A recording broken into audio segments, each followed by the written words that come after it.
दोस्तों हम लोग यहाँ पर सामान्य अध्ययन का टेस्ट लगाएंगे, जिसके अंतर्गत आप लोग उत्तर प्रदेश, साथ में सामान्य विज्ञान और आपके कह सकते हैं अदर जितने भी सब्जेक्ट होते हैं सभी सब्जेक्ट के कंबाइंड आपका कह सकते हैं टेस्ट होगा। और प्रश्न जो आपके हैं काफ़ी टफ रखे गए हैं, ठीक है। वर्तमान के परीक्षा के दृष्टि को देखते हुए ये आपका टेस्ट पेपर बना है। चलिए तो स्टार्ट करते हैं। यहाँ पर आपका पहला प्रश्न है जो कि 89 नंबर से है। कह रहा आपसे कि प्राकृतिक गैस में मीथेन की अधिकतम मात्रा लगभग होती है। चलिए 89 जवाब दीजिए कि प्राकृतिक गैस में मीथेन की अधिकतम मात्रा लगभग होती है, कितने प्रतिशत होती है। 89 का सही जवाब क्या क्या हो जाएगा। तो याद रखिएगा कि मीथेन प्राकृतिक गैस का मुख्य घटक है, ठीक है। और इसमें जो आपकी होती है आपकी अधिकतम मात्रा होती है, ऑप्शन राइट यहाँ पर सी नंबर आपकी 80% होती है। कितनी होती है? 80% होती है, याद रखिएगा, ठीक है। नेक्स्ट क्वेश्चन आपसे अगला पूछा गया है कि निम्नलिखित को सुमेलित कीजिए। यहाँ पर आपको सुमेलित करने से क्वेश्चन आपके पूछे जाते हैं। यहाँ पर देखिए जो आपका कह सकते हैं रुक्मणी देवी अरुणडेल, ये जो आपके संबंधित हैं वो आपकी संबंधित है भारतनाट्यम से, ठीक है, भारतनाट्यम से। इसका 4 हो जाएगा। मृणालिनी साराभाई जो आपके हैं वो आपके कथकली से संबंधित हैं, ठीक है, कथकली जो कि केरल का है। सितारा देवी का संबंध आपके कथक से है जो कि यूपी का शास्त्रीय नृत्य है। वहीं पर यामिनी कृष्णमूर्ति अर्थात आपका हो जाएगा कुचिपुड़ी जो कि आपके आंध्र प्रदेश का है, ठीक है। तो इस प्रकार से आपके शास्त्रीय नृत्य थे और इनके अनुसार से आपका जो सही हुआ कौन हुआ, ये आपका 3 हो गया, इसका आपका 2 हो गया और इसका आपका क्या हो गया, फर्स्ट हो गया। 4 3 2 1 4 3 2 1 जो आपका ऑप्शन राइट होगा, यहाँ पर सी नंबर आपका सही हो जाएगा, ठीक है, सी नंबर। नेक्स्ट क्वेश्चन आपसे अगला पूछा गया है कि शक संवत आधारित भारतीय राष्ट्रीय कैलेंडर में किसका एक माह के रूप में प्रयोग नहीं किया जाता है। तो यहाँ पर देख सकते हैं शक संवत आधारित जो भारतीय राष्ट्रीय कैलेंडर है तो उसमें एक माह आपका प्रयोग नहीं होता है, वो आपका कौन सा। 91 का ऑप्शन राइट आपका हो जाएगा यहाँ पर डी नंबर पुष्य, ठीक है, पुष्य आपका नहीं होता है। देखिए चैत, बैसाख, जेठ, आषाढ़, सावन, भादौ, आश्विन, कार्तिक, अग्रहण, पौष, माघ, फाल्गुन होते हैं ना, जबकि पुष्य जो होता है वो आपके 27 नक्षत्रों में एक नक्षत्र है। ये क्या है? एक नक्षत्र है, ठीक है। नेक्स्ट क्वेश्चन का आते हैं। क्वेश्चन आपका यहाँ पर दिया गया है कि निम्नलिखित कथनों पर विचार कीजिए। यहाँ पर दिया गया है जो कि 92 नंबर में, और 92 में कुछ इस प्रकार से आपके दिए गए हैं, ठीक है। तो कह रहा आपसे कि निम्नलिखित कथनों पर विचार करना है। पहला पॉइंट है कि संयुक्त राष्ट्र संघ की स्थापना 24 दिसंबर 1945 को हुई थी। बात सही है? सही है बात, तो बिल्कुल आपकी कह सकती हैं बात। यहाँ पर जो इसकी स्थापना हुई थी वो आपकी हुई थी आपकी 24 अक्टूबर को हुई थी, है ना, 24 को अक्टूबर को हुई थी, ना कि दिसंबर में हुई थी। तो ये बात आपकी गलत हो जाएगा, ठीक है। और कह सकते हैं दूसरा पॉइंट कि अंतर्राष्ट्रीय शांति सुरक्षा की व्यवस्था करना इसका प्रमुख उद्देश्य है। ये पॉइंट आपका यहाँ पर कह सकते हैं इसका सही है।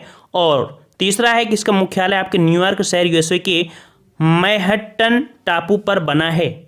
तो यहाँ पर ये क्या पॉइंट आपका सही है? तो यहाँ पर आपका ये भी पॉइंट कह सकते हैं कि इसका जो है आपका बना है बिल्कुल सही जवाब है। ये आपकी यूएसए के मैनहट्टन आपके टापू पर बना है। चौथा आपका है, अर्थात देखो 2 पॉइंट आपके सही हो गए ना। अंग्रेजी, चीनी, फारसी संयुक्त राष्ट्र संघ की भाषाएं हैं, तो ये बात गलत है। इनकी आधिकारिक भाषाएं अंग्रेजी, फ्रेंच क्या है? अंग्रेजी और फ्रेंच हैं। इस प्रकार से देखा जाए अंग्रेजी, फ्रेंच, चीनी, अरबी, स्पेनिश, ठीक है, रूसी, इनको मान्यता प्राप्त है। तो इस प्रकार से देखा जाए यहाँ पर आपका 4 भी गलत हो जाएगा। जवाब हो जाएगा 2 और 3। 2 और 3 ऑप्शन आपका यहाँ पर बी सही हो जाएगा, ठीक है। नेक्स्ट क्वेश्चन का आते हैं। क्वेश्चन आपसे अगला दिया गया है कि निम्नलिखित में से कौन सा एक असंगत है। कौन सा एक असंगत है? तो देखते हैं यहाँ पर आपका पहला दिया है भजन सुपोरी। भजन सुपोरी जो संबंधित हैं वो आपके हैं संतूर वादक, ये बिल्कुल सही है। पन्ना लाल घोष, तो भाई पन्ना लाल घोष जो हैं वो आपके बांसुरी वादक हैं, ना कि जल तरंग हैं, ठीक है। तो इसका सही जवाब आपका क्या हो जाएगा? बांसुरी वादक है। ये क्या है भाई? बांसुरी वादक हैं। तो इस प्रकार से ये पॉइंट आपका असंगत है। वहीं पर आपके इंद्रलाल राणा जो कि पखावाज हैं, विश्व मोहन भट्ट जो कि मोहन वीणा संबंधित स्टार गिटार हैं, ठीक है। तो पन्ना लाल घोष जो हैं वो आपके किससे संबंधित हैं? आपके बांसुरी वादक हैं। इस प्रकार से सी आपका गलत था। नेक्स्ट क्वेश्चन को आते हैं। क्वेश्चन आपसे अगला है कि उत्तर प्रदेश संगीत नाटक अकादमी की स्थापना कब हुई थी। बेहतरीन टेस्ट सीरीज है आपकी। तो यहाँ पर आपका जवाब हो जाएगा 94 का। चलिए बिल्कुल सही है, 94 का ऑप्शन राइट आपका यहाँ पर डी हो जाएगा। याद रखिएगा कि आपके 13 नवंबर 1963 को हुई थी। ठीक है, 13 नवंबर 1963 को हुई थी, याद रखिएगा। ठीक है, चलिए नेक्स्ट क्वेश्चन का आते हैं। क्वेश्चन आपसे अगला पूछा गया है कि निम्नलिखित में से कौन एक सही सुमेलित नहीं है। चलिए भाई जवाब दीजिए। तो यहाँ पर 95 का ऑप्शन राइट। देखिए यहाँ पर आपका दिया है चकबंदी योजना, चकबंदी दिया आपका 1957, जो कि बात गलत है। ठीक है, याद रखिए उत्तर प्रदेश में चकबंदी योजना का प्रारंभ हुआ था 1954 में। कब हुआ था? 1954 में हुआ था। और यहाँ पर कह सकते हैं 54 में हुआ था। और कह सकते हैं कहाँ से? तो मुजफ्फरनगर जिले की कैराना तहसील के सुल्तानपुर जिले की आपकी मुसाफिखाना तहसील से हुआ था। ठीक है, तो इसका जवाब आपका 54 हो जाएगा। उत्तर प्रदेश राज्य खनिज विकास आपके 74 में है। उत्तर प्रदेश पर्यटन निगम की स्थापना 1974 में है। किसान भाई योजना 1992, ये सही है, लेकिन पहला आपका गलत हो जाए। चकबंदी योजना 1954 से स्टार्ट हुई थी, याद रखिएगा। ठीक है बड़े। चलिए नेक्स्ट क्वेश्चन है कि उत्तर प्रदेश के संदर्भ में निम्नलिखित में से कौन एक सही सुमेलित नहीं है। नहीं है, तो देखते हैं क्या आपका गलती है यहाँ पर। तो पहला दिया है लोकसभा सदस्यों की संख्या आपकी 85 दिया है। तो भाई लोकसभा सदस्यों की संख्या 85 नहीं है, कितनी है? 80 है। तो इस प्रकार से पहला ही आपका गलत हो गया। बी नंबर दिया है राज्यसभा सदस्यों की संख्या कितनी है? 31 है, बिल्कुल सही है। विधानसभा सदस्यों की संख्या 404 है, बिल्कुल सही है। विधान परिषदों की संख्या आपकी 100 है, बिल्कुल सही है। गलती क्या हुआ? फर्स्ट वाले में गलती था कि यहाँ पर लोकसभा में आपकी 80 सीटें हैं, ना कि 85 सीटें हैं। समझ में आ गया होगा? आगे बढ़े। चलिए यहाँ पर देखते हैं जो कि आपके यूपी से क्वेश्चन आपका दिया गया है। यहाँ पर दिया है एल्युमिनियम उद्योग। तो याद रखिएगा एल्युमिनियम जो कि आपके रेणुकूट, और रेणुकूट आपका पड़ता है कहाँ पर? आपके सोनभद्र में पड़ता है। ठीक है, सोनभद्र में पड़ता है। तो इसका आपका हो जाएगा 2 हो जाएगा। और बात करें सीमेंट, तो सीमेंट आपका जो है आपके चुर्क में है। चुर्क आपका जो सोनभद्र में पड़ता है, तो यहाँ पर आपका इसका आपका फर्स्ट हो जाएगा। उर्वरक की बात करें तो उर्वरक आपका है फूलपुर, जो कि प्रयागराज में है। ठीक है, उर्वरक कहाँ है? फूलपुर आपके प्रयागराज में है, ये आपका प्रयागराज है। और परमाणु शक्ति केंद्र जो आपका है ये आपके नरोरा है, और नरोरा आपका बुलंदशहर में पड़ता है। तो इसका आपका हो जाएगा 4 और इसका हो जाएगा आपका 3। तो इस प्रकार से आपका हुआ 2143 2143 2143। यहाँ पर है कि भाई कोई गलती हो गई? गलती हो गई। यहाँ पर आपका जो जवाब हो जाएगा 97 का डी। यहाँ पर 2143 सही तो है, डी नंबर आपका मिल गया, ये आपका जवाब हो जाएगा। ठीक है, चलिए नेक्स्ट क्वेश्चन आपका दिया गया है कि निम्नलिखित नदियों पर विचार कीजिए। यहाँ से क्वेश्चन आपका बना है। तो देखा जाए यहाँ पर क्वेश्चन आपका जो दिया है कि निम्नलिखित में कौन सी नदी उत्तर प्रदेश के मैदानी क्षेत्र से निकलती है। तो उत्तर प्रदेश के मैदानी क्षेत्र से निकलती है कौन कौन से, देखते हैं। तो यहाँ पर आपका देखिए, यहाँ पर वरुणा भी है, पांडो भी है, ईशान भी है, और आपकी सई, अर्थात ये सभी नदियाँ जो हैं वो आपकी सभी नदियाँ आपकी मैदानी क्षेत्र से ही निकलती हैं। तो ऑप्शन राइट आपका हो जाएगा डी नंबर। ठीक है, डी सही जवाब हो जाएगा। चलिए नेक्स्ट क्वेश्चन का जवाब दीजिए कि उत्तर प्रदेश के प्रथम लोकायुक्त कौन थे। चलिए जवाब दीजिए, यहाँ पर 99 का जवाब देना है। उत्तर प्रदेश के प्रथम लोकायुक्त कौन थे? सही जवाब हो जाएगा ऑप्शन राइट, बिल्कुल सही जवाब आ रहा है। ऑप्शन राइट आपका बी हो जाएगा। ये आपके न्यायमूर्ति श्री विशंभर दयाल थे। और कह सकते हैं कि यहाँ पर उत्तर प्रदेश के प्रथम लोकायुक्त जिनका जो समय काल है वो आपका है 1977 से लेके 1982 तक इनका शासनकाल आपका रहा है। ठीक है ना, समझ में आ गया। अगर पूछे कि वर्तमान में कौन है, तो वर्तमान में आपके जो हैं वो न्यायमूर्ति हैं श्री संजय मिश्रा। ये उत्तर प्रदेश के लोकायुक्त हैं वर्तमान में, श्री संजय मिश्रा। ठीक है, चलिए नेक्स्ट क्वेश्चन का आते हैं। क्वेश्चन आपसे अगला पूछा गया है कि निम्नलिखित को सुमेलित कीजिए। तो भाई जिस प्रकार से टेस्ट पेपर आपके कठिन बनते हैं उसी प्रकार से क्वेश्चन आपके दिए गए हैं। ठीक है, तो यहाँ पर आपका दिया है लोकगीत और आपका चर्चित क्षेत्र दिया है। याद रखिए ईसुरी फाग, ईसुरी जो फाग है ईसुरी, ये आपका है कहाँ पर? तो ये आपके बुंदेलखंड क्षेत्र से है। ठीक है, ये आपके कहाँ से है? बुंदेलखंड क्षेत्र से संबंधित है। रसिया, और रसिया आपका है ये ब्रज क्षेत्र से है। ठीक है, इसका 4 हो जाएगा, रसिया ब्रज क्षेत्र। कजरी आपकी है, ये आपकी मिर्जापुर से है। कहाँ से है? मिर्जापुर से है। नौटंकी, तो नौटंकी आपके हाथरस से संबंधित है। ठीक है, तो इसका हो जाएगा आपका कौन? 2 हो जाएगा। 3412 3412 3412 ऑप्शन राइट आपका फर्स्ट हो जाएगा। समझ में आ गया।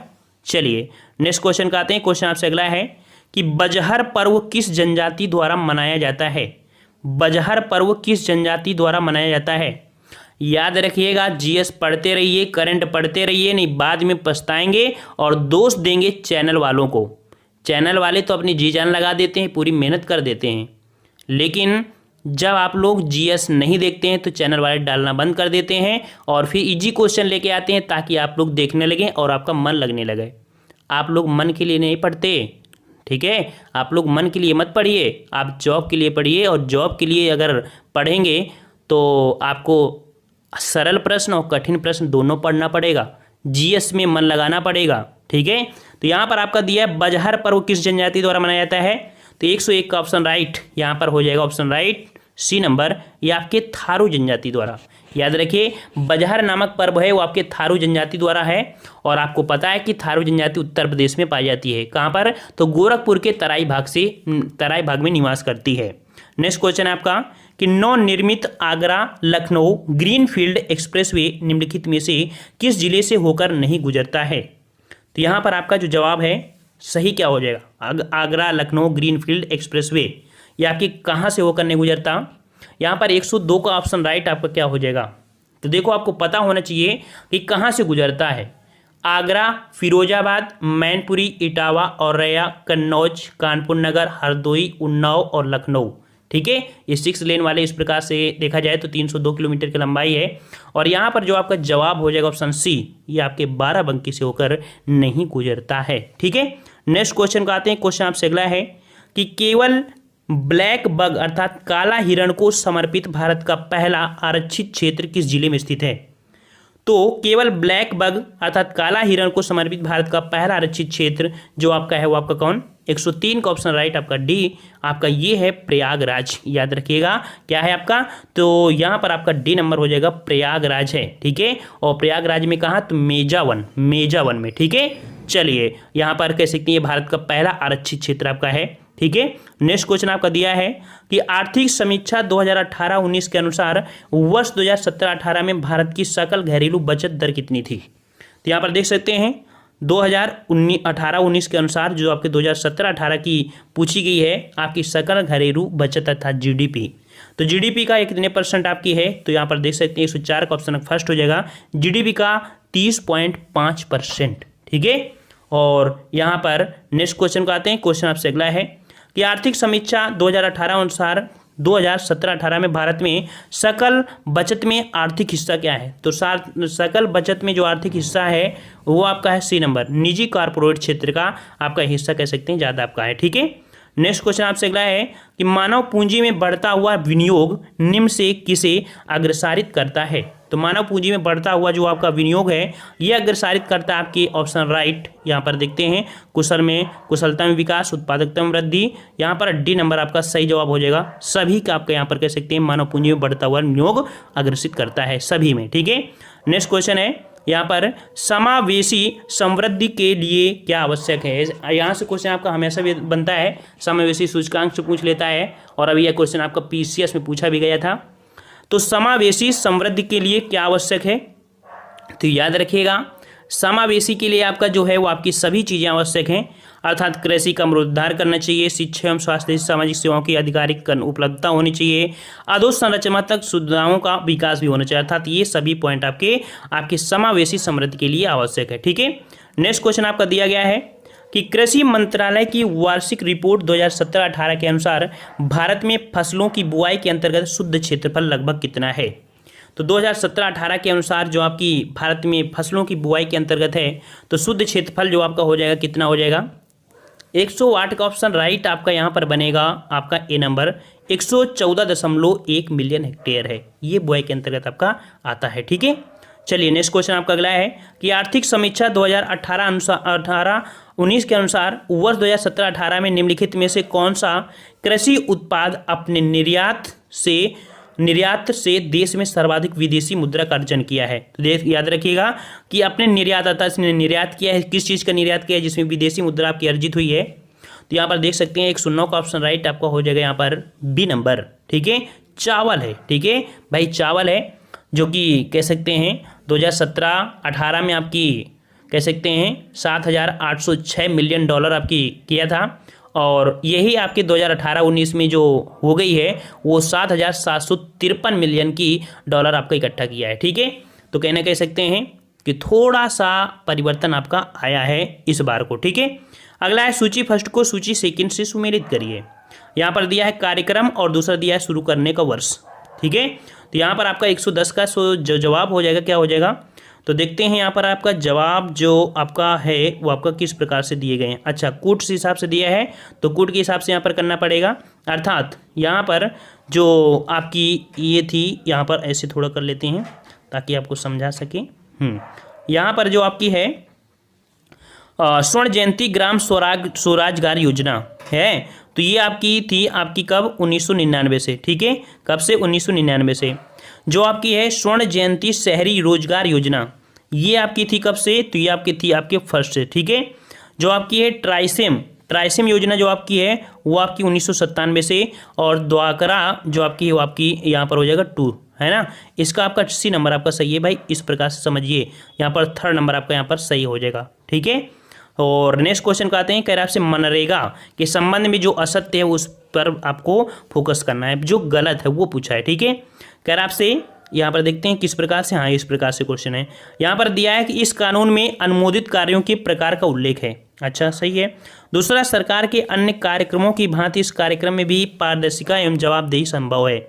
अच्छा, नेक्स्ट क्वेश्चन आपका यहाँ दिया है पॉइंट कि इस कानून में व्यक्तिगत कार्यों का भी विशेष वर्णन है यदि वे गरीबी रेखा के नीचे अनुसूचित जाति एवं जनजाति से संबंधित है, ये भी सही है। चौथा है कि इस कानून की एक महत्वपूर्ण विशेषता है कि एक वर्ष में 0.274 वर्ष के रोजगार की गारंटी है, तो ये बात आपकी गलत है यहाँ पर। ठीक है, तो डी नंबर आपका यहाँ पर क्या हो जाएगा भाई, गलत आपका हो जाएगा। ठीक है, यहाँ पर कह सकते हैं कि 100 कितने भाई, तो 100 दिन की आपकी है, 100 दिन की। ठीक है, नेक्स्ट क्वेश्चन का आते हैं। क्वेश्चन आपसे अगला बनता है कि मनरेगा MGNRIGA के लिए वित्तीय वर्ष 2018-19 में जो आवंटन है वो कितने करोड़ रुपए है, तो मनरेगा के लिए जो आपका है वो आपका है आपकी 55,000 करोड़ रुपए। ठीक है, कितना भैया, तो 55,000 करोड़ रुपए। यही 2017-18 में था 48, और यही बढ़ाकर कितना हो गया है, 55 हो गया है। ठीक है, और 2019-20 में अगर अनुमान लगाया जाए, ठीक है, 2019-20 में अनुमान जो है वो आपका रहने वाला है 60,000। ठीक है, 60,000 करोड़ रुपए आवंटित किया गया है। ठीक है, तो नेक्स्ट क्वेश्चन आते हैं। क्वेश्चन आपसे अगला है, कराती है जुलाई 2013 में योजना आयोग द्वारा जारी गरीबी के नवीनतम आकलन, जो कि तेंदुलकर प्रविधि के अनुसार गरीबी रेखा से नीचे के लोगों का अधिकतम प्रतिशत है। तो गरीबी रेखा के नीचे जो आपके अधिकतम लोग हैं वो आपके कह सकते हैं आपके कहाँ पर, 113 का ऑप्शन राइट यहाँ पर हो जाएगा। ऑप्शन राइट आपका यहाँ पर डी नंबर, ये आपकी छत्तीसगढ़ में है। कहाँ पर है भैया, तो ये आपके छत्तीसगढ़ में है। ठीक है, और कह सकते हैं देखो आपका जो गरीबों की देखा जाए लाखों में संख्या आपकी काफ़ी है। उत्तर प्रदेश ऑप्शन में दिया नहीं है, नहीं तो उत्तर प्रदेश पहला स्थान होता। देखो पहला स्थान आपका है यूपी का, ठीक है, दूसरा आपका हो जाएगा बिहार का, ठीक है, फिर आपका कह सकते हैं मध्य प्रदेश, महाराष्ट्र, पश्चिम बंगाल, धीरे धीरे संपूर्ण भारत में होती है। मतलब सर्वाधिक नागरिक जनसंख्या वाले आपके हैं, सर्वाधिक जो नगरीय जनसंख्या है उसके अनुसार, इसके अनुसार नहीं होगा, इसका आंसर आपका ये होगा जो सर्वाधिक नगरीय जनसंख्या है, ठीक है, उनके हिसाब से। और गरीबी में देखा जाए तो गरीबी के अनुसार आपका कौन बनेगा, तो छत्तीसगढ़ आपका पहले स्थान पर है, फिर आपका आता है झारखंड दूसरे स्थान पर, ठीक है, फिर आपका आता है मणिपुर, ठीक है, फिर आपका अरुणाचल प्रदेश, फिर बिहार, फिर संपूर्ण भारत, ठीक है, इसके हिसाब से प्रतिशत आपका हो जाएगा। तो यहाँ पर कह सकते हैं सर्वाधिक जनसंख्या आपको यूपी में पता है, यूपी, बिहार, मध्य प्रदेश, महाराष्ट्र, पश्चिम बंगाल, ठीक है। और नेक्स्ट क्वेश्चन आते हैं, कह रहा आपसे जुलाई 2013 में योजना आयोग द्वारा जारी आंकड़ों के अनुसार निम्नलिखित राज्यों में से किसमें गरीबी रेखा के नीचे जनसंख्या का निम्नतम प्रतिशत मिलता है, अर्थात गरीब लोग वहाँ पर नहीं है। कहाँ पर भाई, तो 114 का ऑप्शन आपका डी। ये प्रतिशत के आधार पर देखा जाए तो अंडमान निकोबार में बहुत कम है आपके गरीब लोग, ठीक है। चलिए नेक्स्ट क्वेश्चन आते हैं, कह रहा आपसे कि उत्तर प्रदेश के संबंध में निम्नलिखित कथनों पर विचार कीजिए। 115 नंबर है और यहाँ पर आपका दिया गया है कूट के हिसाब से, ठीक है। कह रहा आपसे जनगणना 2011 के अनुसार सर्वाधिक साक्षरता दर वाला जिला आपका गौतम बुद्ध नगर है। बात बिल्कुल सही है, साक्षरता दर आपका कहाँ है, गौतम बुद्ध है। दूसरा, न्यूनतम साक्षरता दर वाला जिला आपका श्रावस्ती है, ये भी बात सही है। तीसरा, सर्वाधिक लिंगानुपात वाला जिला कौन है, तो आपका जौनपुर है, ये भी बात सही है। नगर निगम क्षेत्र की जनसंख्या के आधार पर सर्वाधिक जनसंख्या वाला जिला आपका गाजियाबाद है, सर्वाधिक जनसंख्या वाला जिला गाजियाबाद है नगर निगम के हिसाब से, ठीक है, नगर निगम क्षेत्र के आधार पर, तो ये भी बात सही है। अर्थात 1 2 3 4 वही ऑप्शन, तो डी है, सभी आपके सत्य यहाँ पर हैं, ठीक है। अगला है कि निम्नलिखित कथनों पर विचार कीजिए।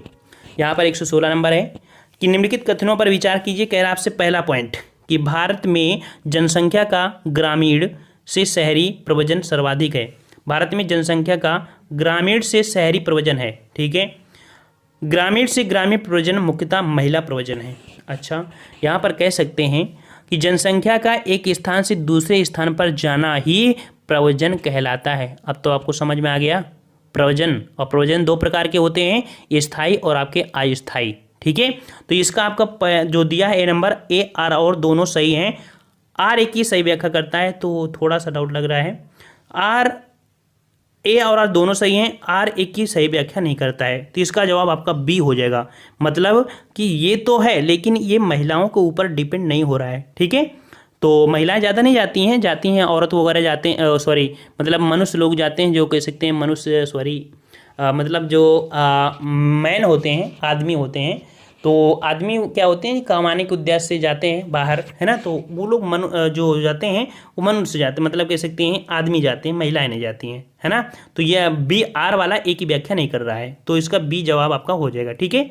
नेक्स्ट क्वेश्चन आपका 17 नंबर है, सूची फर्स्ट को सूची सेकंड से सुमेलित करिए। यहाँ पर आपका दिया प्रकृति और आपका राज्य, ठीक है। यहाँ पर दिया है सर्वाधिक जनसंख्या वाला जो केंद्र शासित प्रदेश है, तो यहाँ पर आपका कूट शायद, हाँ इस प्रकार से मिलान किया गया आपका, तो यहाँ पर देखते हैं, हाँ यहाँ पर दिया है सर्वाधिक नगरीकृत राज्य, सर्वाधिक जनसंख्या घनत्व वाला केंद्र शासित प्रदेश आपसे पूछा है ना। सर्वाधिक जनसंख्या घनत्व वाला केंद्र शासित प्रदेश कौन सा है, तो यहाँ पर कह सकते हैं जनसंख्या घनत्व, और भैया जनसंख्या घनत्व जो आपका है वो केंद्र शासित प्रदेश दिल्ली है, ठीक है। अच्छा, ये तो आपका इसी का हो जाएगा। सर्वाधिक नगरीकृत राज्य, तो सर्वाधिक नगरीकृत जो आपका हो जाएगा कौन सा हो जाएगा यहाँ पर, तो आपका गोवा हो जाएगा, गोवा हो जाएगा, ये भी सही हो गया। अधिकतम जनसंख्या घनत्व वाला राज्य बात करें तो अधिकतम जनसंख्या घनत्व आपका जो हो जाएगा, सबसे अधिक जनसंख्या घनत्व राज्य पूछा है तो आपका बिहार हो जाएगा भाई इसका, ठीक है। और शहरी आबादी वाला राज्य आपका ये हो जाएगा 1 2 4 3, 1 2 4 3 है कहीं, 1 2 4 3 डी नंबर आपका हो जाएगा, ठीक है। अगला है कि निम्नलिखित में से कौन सी योजना शहरी अधोसंरचना के विकास के लिए घोषित की गई नई योजना है। देख सकते हैं यहाँ से क्वेश्चन आपका पूछा गया था, और शहरी अधोसंरचना के विकास के लिए घोषित की गई आपकी नई योजना जो है वो आपकी कौन सी है 118 में। तो यहाँ पर आपका देख सकते हैं कि स्वच्छ भारत मिशन भी है, हेरिटेज सिटी डेवलपमेंट आपका अर्बनाइजेशन योजना ये भी है, स्मार्ट सिटी, अर्थात ये सभी आपके यहाँ पर सही हो जाएगा, डी नंबर आपका सही हो जाएगा। ये सभी योजनाएं आपकी जो है वो आपके हैं। अगला है कि राष्ट्रीय नगरीय पुनर्विकासकरण मिशन किसके नाम से जोड़ा गया है, तो जो राष्ट्रीयकृत आपका है राष्ट्रीय नगरीय पुनर्वीकरण मिशन जोड़ा गया है वो आपको जोड़ा गया 119 का ऑप्शन आपका हो जाएगा यहाँ पर आपका बी नंबर, ये आपके जवाहरलाल नेहरू से जोड़ा